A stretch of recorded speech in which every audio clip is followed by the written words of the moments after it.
혹시 PC, 노트북, 스카치 테이프, 엘리베이터의 공통점 뭔지 알아요? 제품이나 브랜드가 히트치면서 그 분야 대표 이름이 된 거예요. 이런 걸 상표의 보통명사화라고 하죠. 데일밴드, 봉고차, 딱풀, 호빵 등등. 오늘 주제인 이 브랜드도 얼마 안 됐지만 시장을 선점하면서 살짝 그렇게 불리기도 했어요. 강력한 경쟁 업체들이 등장하면서 의미가 좀 희석되긴 했지만요. 이게 그동안 없었던 것도 아니고 특별한 기술도 아니고 특허받은 것도 아니고, 근데 사람들이 왜 이렇게 좋아하지? 길거리에서 정말 많이 보이잖아요. 아이돌 연예인들도 여기 단골이었죠. 프레임 협업 같은 것도 많이 했고요. 다오 패밀리도 있던데 포즈를 따라해보는 게 유행일 때도 있었죠. 캐릭터 포즈, 셀럽들 포즈를 이렇게 막 따라하고 해외 진출에도 성공했고요. 작년에 영국 찰스 3세 국왕이 런던에 있는 여기 매장을 들렸었죠. 근데 빠른 시간에 성장을 한 만큼 이렇게 계속 잘 나갈지는 좀 봐야 돼요. 실제로 성장세가 주춤하기도 했고요.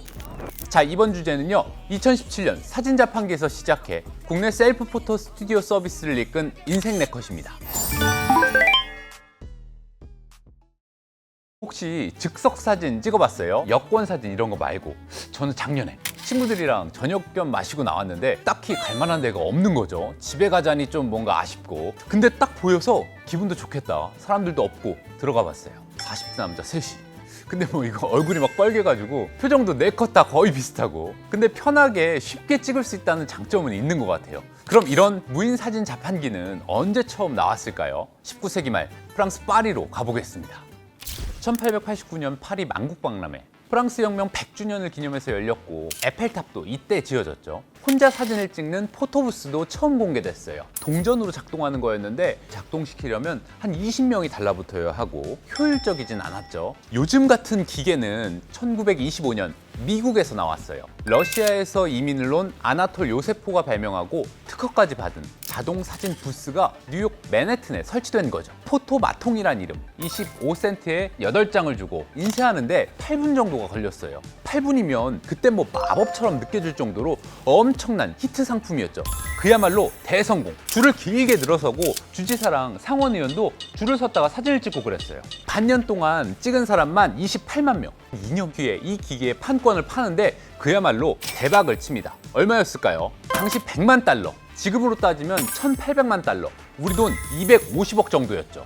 뉴욕타임즈 1면을 장식했어요. 말 그대로 아메리칸 드림을 이뤘고요. 포토마통은 즉석 사진의 대명사가 됐죠. 그 뒤로 미국 전역과 유럽으로 쭉쭉 퍼져나갔어요.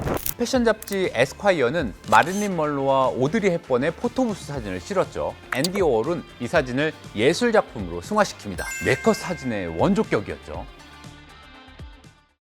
그러던 1995년 일본의 한 게임 회사가 신박한 뭔가를 출시하죠. 일본 여고생들 사이에서 큰 유행이었던 스티커 사진이었어요. 프리꾸라, 프린트 클럽의 줄임말인데 프린터 클럽. 이것도 원래 상표였다가 일반 명사가 됐죠. 그리고 90년대 후반에 우리나라로 넘어왔어요. 10대 여학생들을 중심으로 2000년대 초반 엄청난 유행이었고 압구정동에서 스티커 사진을 찍다가 픽업된 탑스타 연예인도 있었죠. 누구예요? 이효리.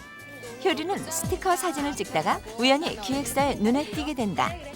지금이랑 비교하면 일단 보정이 엄청났고 전혀 다른 사람이 되는 거지. 눈도 커지고. 스티커나 도장, 문구 같은 걸 넣어서 꾸밀 수도 있고요. 나중엔 영화 포스터나 잡지 표지 같은 걸로도 합성하는 게 나왔어요. 그걸 삐삐에도 붙이고 PCS에도 붙이고, 그리고 이런 유행이 다이어리의 유행으로도 이어졌죠. 근데 그때도 이런 의문이 있었어요. 과연 일본에서 직수입된 이 아이템이 지속적인 인기를 누릴까 하는 것입니다. 반짝 유행 아니야? 저거 다 지나갈 거다 그랬는데 역시나 맞았죠. 디지털 카메라, 폰 카메라의 등장으로 인기가 시들해졌어요. 혹시 스카이폰 알아요? 우리나라 최초의 카메라폰. 최초는 아닐 수도 있다. 우리나라 거의 최초의 카메라폰. 폰에 카메라를 이렇게 뺐다 꼈다 뺐다 꼈다 할 수 있는 거였는데 진짜 간지가 줄줄 났었어요. 몇 살이셨나요? 나왔을 때? 그때 딱 대학생 됐었을 때였던 것 같아요. 비쌌어. 엄청 비쌌어요. 제일 약간 좀 고가 라인 뭐 이런 거였던 것 같아요. 광고가 진짜 파격적이었어요. 이렇게 막 사진을 찍어서 전 남자친구한테 막 보내는 거지. It's different. 이렇게 간단하게 모습을 남길 수 있게 되니까 스티커 사진도 사라지고 또 다이어리 유행도 꺼지고, 다이어리를 대체하는 인터넷 다이어리 싸이월드가 등장했죠. 미니 홈피, 디카는 DC 인사이드. 그러면서 한동안 스티커 사진 문화는 수면 아래로 가라앉았습니다.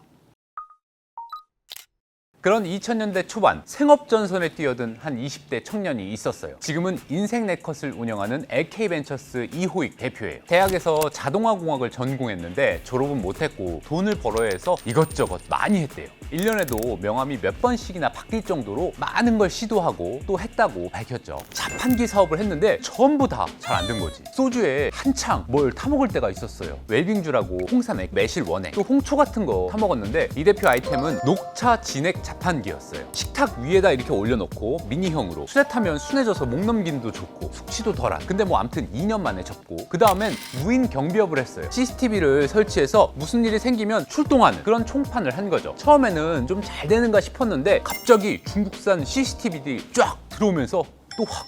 그 다음에는 군부대에 놓는 라면 자판기도 해봤어요. 군대 가면 라면을 많이 먹거든요. 전국에 있는 부대들을 돌면서 영업을 했는데 사단장들이 좋다고 했다가 처음에는 막 계약을 해줄 것 같았는데 그때가 막 탄핵 전국이고 하니까 정작 사인은 안 하고 그래서 결국에는 또 망하고. 그러던 2017년이었어요. 대구 동성로에 사진 자판기 하나가 생겼어요. 여느 지하철 증명사진 기계처럼. 근데 다른 점이 하나 있었죠. 간판처럼 이름이 붙어 있는 거예요. 그 이름이 인생 네컷. 인생이란 접두사가 유행할 때였는데 인생 맛집, 인생 영화, 인생 명화. 요 인생의 네컷 사진을 합친 이름. 와, 잘 지었죠? 인생 네컷. 사진도 이쁘게 나와서 인생 사진 나온다고 막 소문이 나고 줄을 길게 섰대요. 울산의 길거리에도 이게 있었는데 아주 우연히도 이 대표가 이 자판기에 줄을 선 모습을 본 거예요. 그때가 더운 여름이었는데 에어컨도 없고 숨 막히는 더위 속에서 한참을 기다리다가 들어가면 바로 막 웃음소리가 나오고 정말 행복하고 즐거워 보이는 표정들이 막 보이고 이거다 싶은 거죠. 정작 자신은 그때까지 거울도 안 보고 사진도 안 찍고 심지어 사진 찍는 게 이해도 안 됐다고 했어요. 근데 그 모습을 보고는 직감적으로 되겠다 이런 촉이 온 거예요. 이야, 누가 자판기에 이름을 붙일 생각을 했을까 궁금하기도 하고 그때부터는 인생 네컷이라는 이 이름만 계속 눈에 아른거린 거죠. 그리고 귀인을 만나러 갑니다. 회심의 라면 자판기 사업이 실패를 하면서 아주 절박한 상황이었는데 당시 인생 네컷 자판기의 주인을 무작정 찾아가요. 그리고 자기보다 더 어린 나이에 그 주인한테 사정을 했어요. 내가 지금 가진 돈은 없지만 살아온 이력들 진짜 열심히 살았잖아. 그동안 실패하기도 했지만 그 열정 같은 거를 얘기하면서 한 번만 기회를 달라고 한 거죠. 결국 서울 수도권의 총판 권리를 받았어요. 그 자판기 주인을 만난 인연을 인생에서 가장 강렬한 순간으로 꼽아요. 진짜로 귀인이지. 실제로 은인이라는 표현까지 하고요. 천운이라고도 했어요. 그때가 하루 교통비도 부족할 정도로 정말 힘든 상황이었는데 차비가 없으면 뭘로? 발로 뛰면서. 어차피 차 타고 가서 뭐 주차해가지고 막 자판기에 돈 넣고 그럴 거 아니잖아요. 그러니까 상권을 발로 분석하고 그렇게 고생한 덕분에 사업도 번창하고. 근데 좀 한계가 있었죠. 날씨가 추워지고 눈이라도 오면 바깥은 정말 추우니까 누가 추운데 쇳덩이를 만지면서 사진을 찍겠어요. 그래서 자판기를 매장에 집어넣었죠. 어린 친구들이 편하게 머물 수 있는 공간을 만들어줘야 되겠다 이런 생각을 하면서. 물론 뭐 처음은 아니었죠. 근데 예쁘게 꾸몄어요. 화장대도 갖다 놓고 고데기도 갖다 놓고 거울도 예쁘게 붙이고.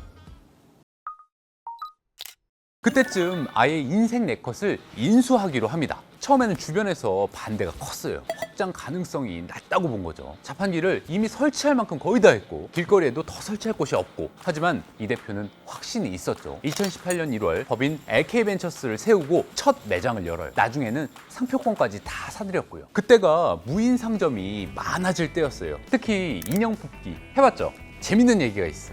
2015년 전국에 21개였던 인형 뽑기 방이 한 2년 만에 100배 확 늘어요. 자고 일어나면 생긴다는 말이 나올 정도로 열풍도 대단했고 우려도 컸어요. 그때 막 애들이 그 안에 들어가서 소방 구조대가 막 출동하기도 하고. 구조대원들이 인형 뽑기 기계 안쪽을 들여다보니 사람의 신발이 보입니다. 165cm가 넘는 20대 여성이 몸을 집어넣었다가 갇힌 겁니다. 또 경찰이 수사도 했어요. 누가 인형 200개를 싹쓸이한 거지. 2시간 만에. 이게 절도다 아니다. 결론은 뭐였게요?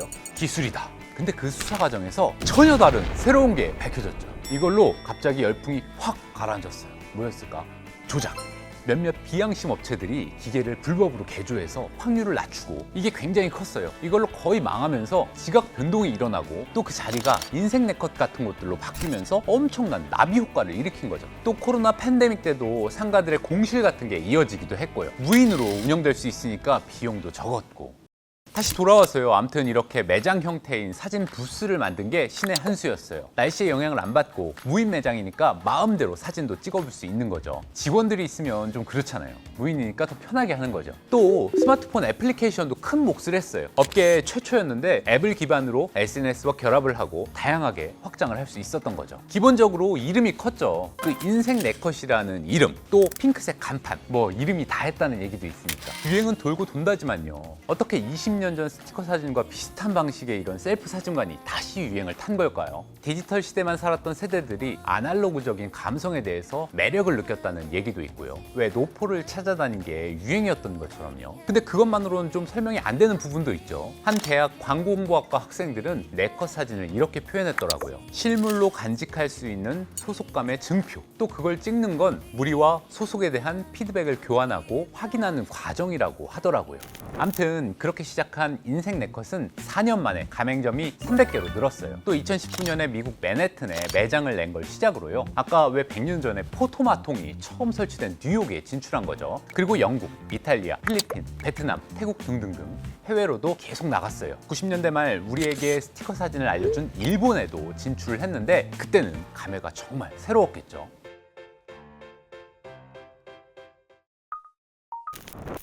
근데 작년 성적표가 그렇게 좋지는 않더라고요. 2022년에는 매출이 254억 원, 영업이익 45억 원이었는데 작년엔 매출이 11%, 영업이익은 72%나 떨어졌고요. 그 와중에 경쟁 업체들의 성장세는 엄청나죠. 이번 파리올림픽 코리아 하우스에도 참여한 포토이즘, 또 화사한 색감과 보정으로 유명한 하루필름, 포토 시그니처, 포토그레이, 금음달 스튜디오, 셀픽스 등등등. 작년 시장 규모가 3천억 원에 브랜드 수만 50개가 넘었고 전국적으로 매장이 1000개가 넘는다고 하니까 많기도 많고 이미 포화 상태라는 시각도 있죠. 그리고 유행도 계속해서 업그레이드 되고 있어요. 하이앵글로 사진을 찍는 이른바 항공샷이 유행을 했고 이걸 아예 포토 부스로 만든 업체도 있고요. 뉴욕 지하철 플랫폼, 빈티지 엘리베이터 같은 이국적인 컨셉의 포토 부스를 내세운 업체들도 있어요. 계속 새로운 트렌드와 차별화된 아이템들이 나오고 있는 거죠. 나 항공샷이 뭔지 몰라가지고 한 시간 찾았잖아.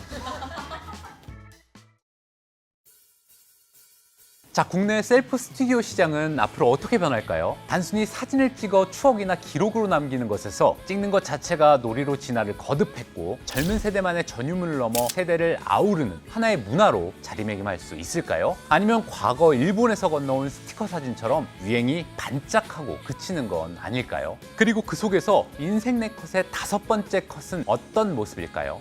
살짝 꺾였지만 다시 반등에 성공하는 모습을 보여줄 수 있을까요? 혹시 또 모르죠. 5컷을 넘어서 6컷, 7컷, 10컷 쭉쭉 찍어나갈 수도 있고요. 인생이란 게 요 네모난 프레임 안에만 담기기에는 또 알 수 없는 것들이 많이 있잖아요. 같이 지켜보시죠.